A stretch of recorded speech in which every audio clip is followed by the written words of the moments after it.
شیر کی ایک دن کی زندگی گدڑ کی 100 سال زندگی سے بہتر ہے۔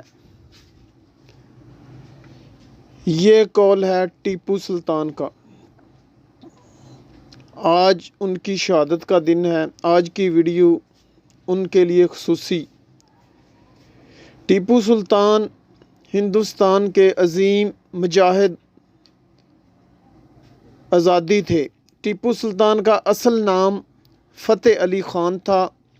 وہ 20 نومبر 1750 عیسوی کو پیدا ہوئے۔ ان کے والد حیدر علی نے 18ویں صدی کے شروع میں جنوبی ہند میں سلطنت میسور کے نام سے ایک بہت بڑی سلطنت قائم کی تھی، جس کا صدر مقام سرنگا تھا۔ حیدر علی پہلی شخصیت تھے جنہوں نے انگریز کے خلاف جہاد کا آغاز کیا۔ وہ اپنی وفات کے بعد اپنے فرزند ٹیپو سلطان کے لیے 2 ورثے چھوڑ کر رخصت ہوئے، ایک تاج و تخت اور دوسرا انگریز کے خطرے کا انسداد۔ ٹیپو سلطان نے دونوں ورثے جوان مردی سے سنبھالے۔ انہوں نے انگریزوں سے 2 زبردست لڑائیاں لڑیں، مگر اپنوں کی غداری اور مرہٹوں کی امداد سے انگریزوں نے ٹیپو سلطان کے خلاف کامیابی حاصل کر لی۔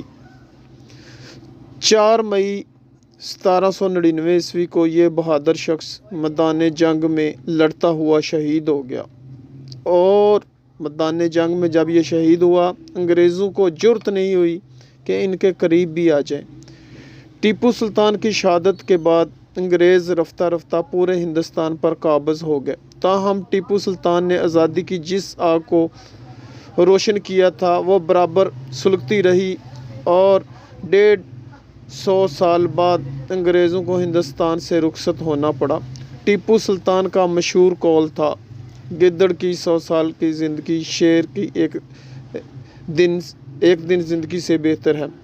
انہوں نے اپنے عمل اور کردار سے اپنے اس قول کو سچ کر دکھایا۔ 4 مئی 1799 عیسوی ہندوستان کے عظیم مجاہد آزادی ٹیپو سلطان کی تاریخ شہادت ہے۔